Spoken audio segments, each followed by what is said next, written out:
I was in a relationship with someone. So anytime I do a write-up, I will not write Miss with the name of that person. Like everything that I used to write, Miss in all the write-up. So when the relationship ended, it was not an easy thing to do because I was used to it already. So today, I will be speaking on a topic titled cohabitation. So what do I mean by cohabitation? You know the meaning of cohabitation. Like when you are living together with your partner, the one you are yet to get married to. You are not yet married. You're just in a relationship.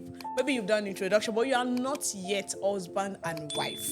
But you are now living with the person or saying that, okay, let me go and live with him for like 3 months. The main reason why people cohabit is I want to get to know him. I want to get to know her so I can know the kind of a person that he is. I can know the kind of a person that she is. If you live with someone, the person can only let you know what they want you to know about them. That you are cohabitating does not mean you're going to know everything about this person. It's a lie. I can let you know what I want you to know about me. If I don't want you to see some things about me, there's a way I can do it. So you living with me, you staying with me does not mean you're going to know everything about me. I know people say it's okay, let me just go. Let me just spend time with him. So maybe I can know hidden things. Okay, what he doesn't want me to know, what she does not want me to know. Anytime she comes over to your place, you will say you can know it.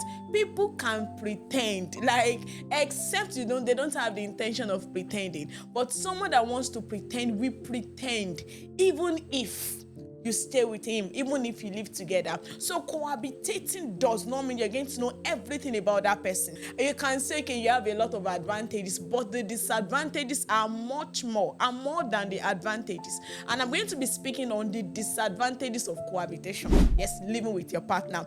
So the first thing is, it loses your value. You lose your value and all that you stand for.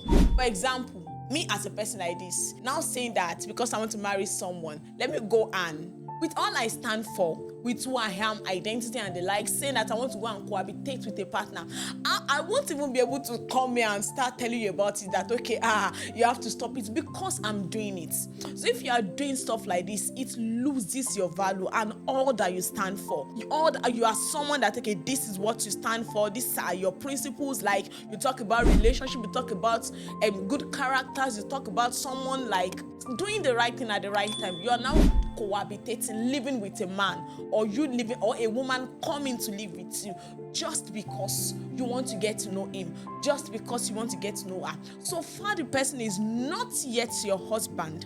The person is not yet your wife. Even our parents I know this is the Gen Z time, like, okay, 21st century and the likes.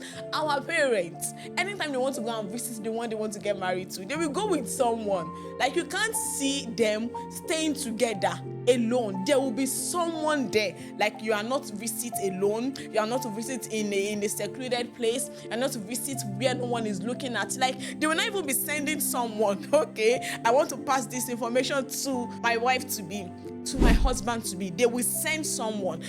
You can hardly find them like in the same space without someone there, just to make sure everyone is doing it rightly. So the second disadvantage is it makes you start doing what you are not supposed to do. There are some duties that is for a wife, and there are some duties that is for the husband. You as a woman, you are cohabitating with someone. You're going to sweep, you're going to clean, you will cook, you will wash his clothes if care is not taken. Wifely duties, you're already doing it for someone that is not yet your husband. And as a man too, there are stuff that you should be doing for your wife. But because a woman is now living with you, a woman is now staying with you, you've started taking responsibilities already. Am I saying you won't take responsibility even if you are not cohabitating? You will rather. But a woman living with you and you going to live with a man can make you start doing what you are not supposed to do. It's a false sense of commitment. sincerely. You'll be like, okay, you are committed to him, you are committed to, and you are not yet married. And the third disadvantage is, if the relationship did not later work, there will be regret. You will regret it. And I went to stay with him for months. We eventually did not get married. And that thing can be very painful, especially if people have seen you both living together. So where is the lady that used to come and stay with you? Where is your partner and we are no longer together? Like, have you ever been in a relationship with someone for long and you broke up with that person, but because everyone around you, they know that, oh, this is your partner, this is the one you're in a relationship with, you've painted the whole social media red and blue because you're in a relationship with someone. If you're no longer in a relationship with that person, that's like, so where is this person? I think that thing has happened to me before. I was in a relationship with someone, so anytime I do a write-up, oh my God, I will not write Miss with the name of that person. Like everything that I used to write, Miss in all the write-up. So it got, when I broke up the relationship, so a friend of mine asked that, okay, I think before that time, a friend of mine said, why not just limit the way, as if she knew that the thing will not later work. She said, why can't you just reduce the way you just put miss in everything that has to do with you? So when the relationship ended, it was not an easy thing to do because I was used to it already. So now, let's now look at the point that, okay, someone is already living with you, someone that is not your wife, and you're already living with someone that is not your husband. You now eventually did not enter marriage. You didn't get married to that person. So saying it, like, it can bring regret, in all honesty. And another point is, you may think nothing will not happen sexually and something will eventually happen. Maybe you are someone that is committed in church. You are a leader. You are someone of importance. Like, people look up to you. You are now staying with a man coming out of his apartment, or the lady coming out of your own apartment. You now met with someone that is your unit member, or you attend the same church together. How do you want to start explaining to that person? Nothing even happened though. But how do you want to start explaining that I just went to sleep in his house? She just came to sleep in my house. Nothing happened. How do you want to make it make sense that, okay, you are sleeping over at a man's house, and you may even say nothing happened, and something may eventually happen because you are living together with this person. You've spent weeks with him, you've spent months, she has spent months at your place, like, and our body, like, we all have emotions, we all have feelings running through our bodies. You may think nothing will happen, and it can start from something small that you didn't really pay attention to, and from that something small, it is now increasing till you eventually do what you're not supposed to do. What should be done between a man and his wife.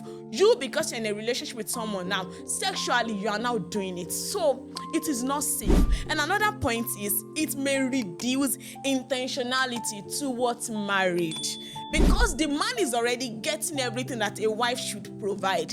The man is already doing everything that a husband should provide. So it may reduce intentionality towards marriage. You want to spend the rest of your life with this person, but because the person is already living with you, and you as a man can think that, okay, since the lady is already living with me, we can push the marriage. Let's keep on pushing it. So they will not really be intentional about marriage, because all they should be getting in marriage, you're already giving it to him, you're already giving it to her, so they can push it and keep pushing it, and your time is going. They are wasting your time as a man, they are wasting your time as a woman. So that is another disadvantage of cohabitation. And the last point I will speak on is, it can make you tolerate problems either than properly address them. You are now used to it. You know that is a cheat, but because you are living with him, you've seen it.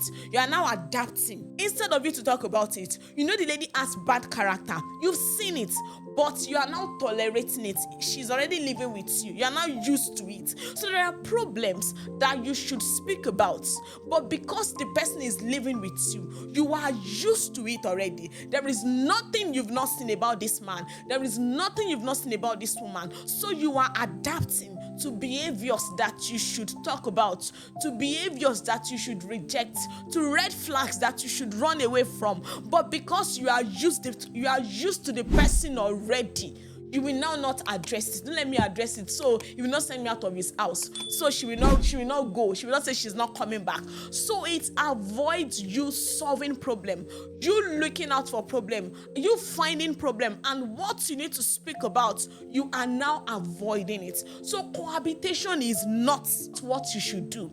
Honor yourself. Put value on yourself as a man. Put value on yourself as a woman. You can have a good marriage without cohabitating with your partner. It is possible, because like I said when I started, if you practice the habit of cohabitation and the person is pretending, you will still not know what they don't want you to know. So just trust God, have the spirit of discernment, be sure of it. Don't allow anyone to push you into relationship with this person. Don't allow anyone to force you. Am I saying there won't be days that you will? I know there are times that you can go to visit the person. It is possible, but the right thing actually is to make sure that you don't sleep over. We have some people that when they go to visit, maybe the partner, they take the lady home or the man, they won't allow them to sleep in the same place, in the same room, sincerely. They will not allow it. They'll be like, it is not ideal. It is not right. So please do not practice the habit of cohabitation. I've seen people that will say, I have to try it. This is me advising you. And I really hope you heed to my advice and do not practice the habit of cohabitation. Be sensitive and allow God lead you. Be sensitive, be discerning. Let the spirit of the discernment be sharpened. So you can have a beautiful relationship, you can have a beautiful marriage without cohabitating with your partner. So if that is in your plan, scratch it. Remove it now. And I pray that the Lord will help you. The Lord will give you the right partner that will not pretend, that will say A and do A. Not someone that will say A and do B. In Jesus' name, amen. I hope this episode blessed you. Don't forget to like, share, and subscribe. See you in my next video. Bye.